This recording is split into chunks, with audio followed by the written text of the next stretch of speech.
Hello everyone, welcome to another artwork analysis. Now, as a fairly old school gamer, I wanted to look back into some of my influences growing up. And what better way than to look into the Nintendo era, the really old Nintendo era. And you can't go wrong with a game franchise like Castlevania. And one of the illustrators who really defined that style and everything that franchise stood for is Ayami Kojima. Now, her work was pretty influential. It's hard to describe. There's an aura about her work that I tried to capture even today. Now, my style is not really hers in any way, shape, or fashion, but I do borrow things like her usage of colors and her compositions as well, and as well as conceptually, but that's usually more coincidental. Anyways, three things I want to talk about with her use of detailing, her value masses, and just a brief talk about her colors. I think we've gone through more intricate usage of colors, and with her, she has a very unique way of doing it. Well, not unique, I guess you could say very defined way. No, now, first of all, I want to talk about detailing. Now, there is a concept that details should be on the focal point and everything else should be simplified. Now, you'll find that as you analyze that statement a bit more, there's a lot of artists who kind of reverse that. Now, the more prominent example would be Studio Ghibli's animations. If you notice their artwork, their backgrounds are insanely detailed, but their characters obviously has to be simplified. So that's really the animation style. A lot of animations do it, but Ghibli tends to do it it's sort of like accentuating that because of their backgrounds. Their backgrounds are insanely detailed. So, what happens when you take that into illustration? Now, some illustrators tend to do this too, where they have quite detailed backgrounds and they kind of put less details to the focal points. That's not to say the focal points don't have a lot of details either, but I want you to take a look at the contrast of detailing between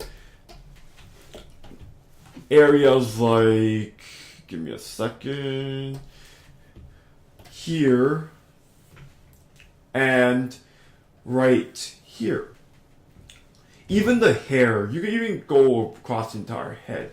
You realize the hair is detailed, but it's not as detailed and intricate as you can see on the background here. This area in particular scales. This kind of confused me when I was learning art, because you realize that maybe if you have more details, there's more to look at, right? And when there's more to look at, then obviously that's the focal point, right? But you could easily reverse that. It's more like a contrast of relativity. You don't have to follow by that particular rule when you do the exact opposite, because when it comes down to it, everything, when it comes to focal points, it's the idea of exceptions. Oh, let's make that bigger.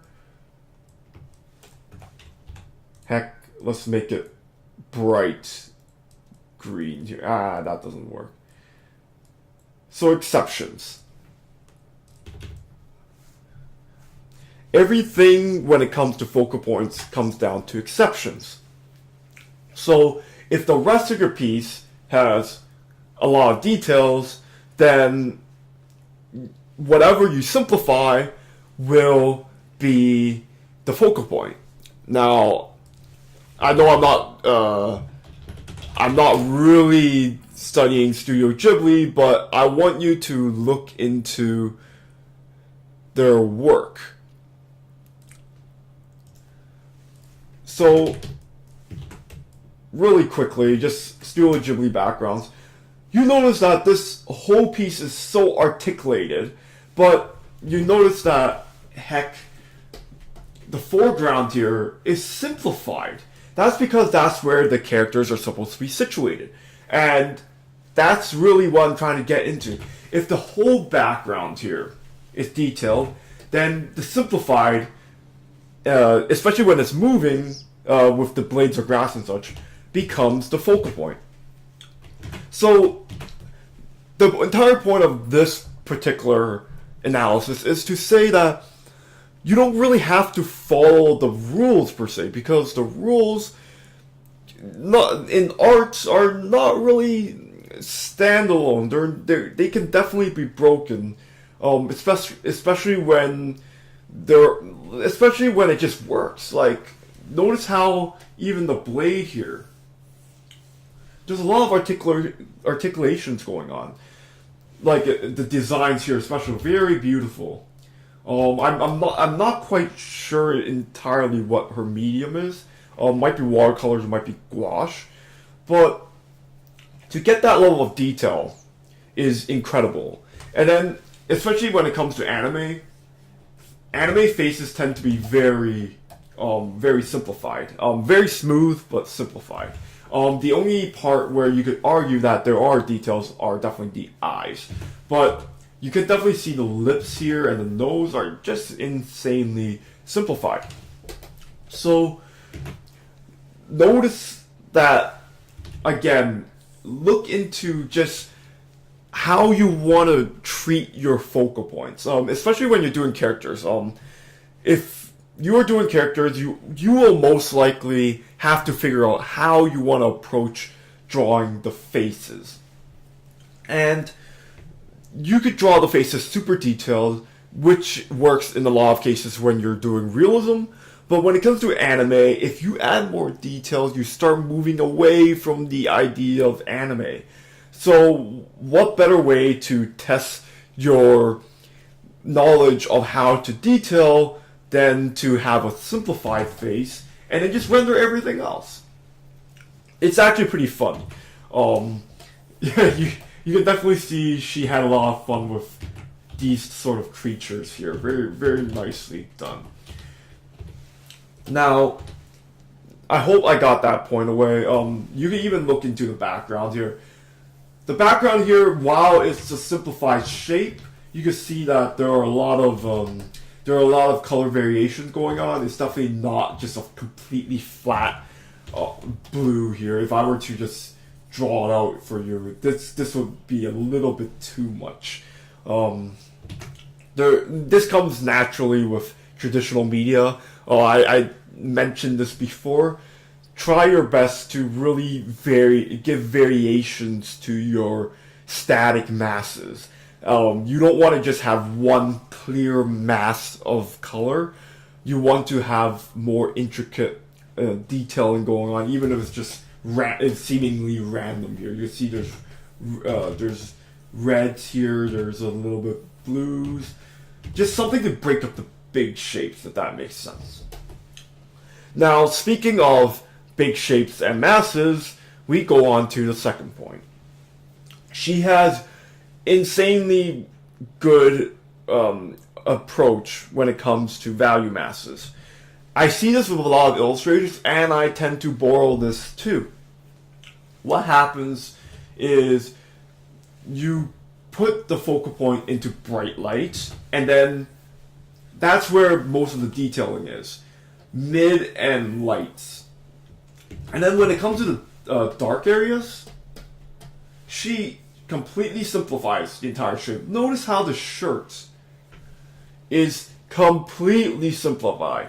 I told you don't make one big mass, but in this case, because she's breaking it up with the hand, the value of the sword, you make it more interesting than just having one big mass of darkness here.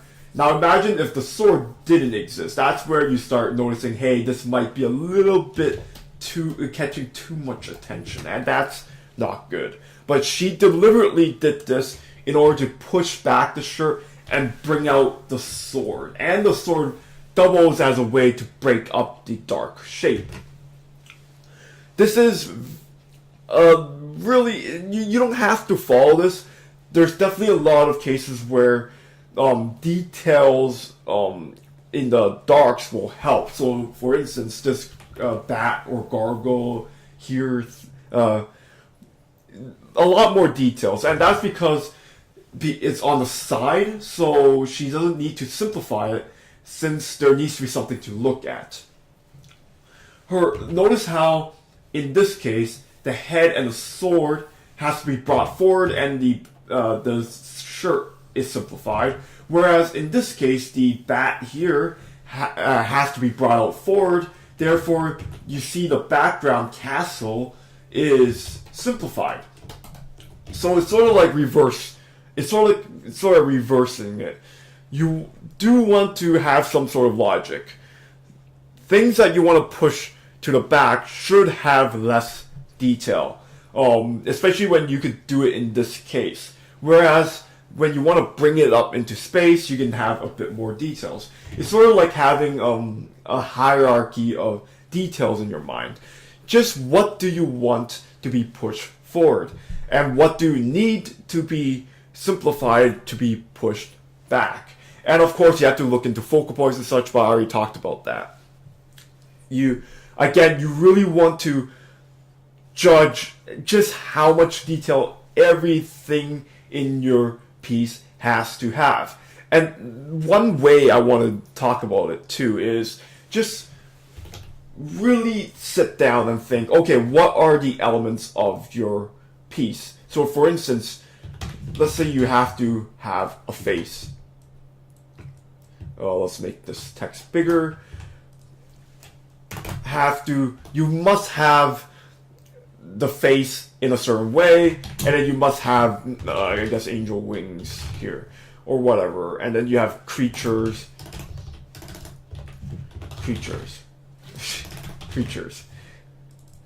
So, now, of course, there's a lot more elements going on, but for a hypothetical situation here, let's say she sat down and she's like, okay, I have to draw a face. And how do I like to draw faces? Just simplified.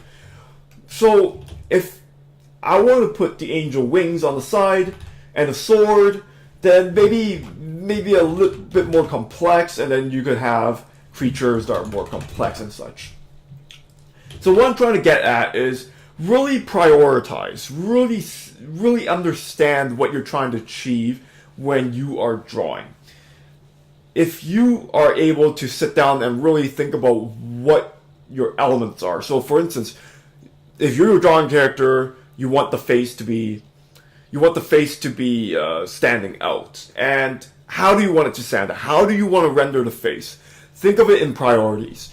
Everyone has their own way of really treating their faces, and you might be more of the realistic type, or you might be more of the anime type.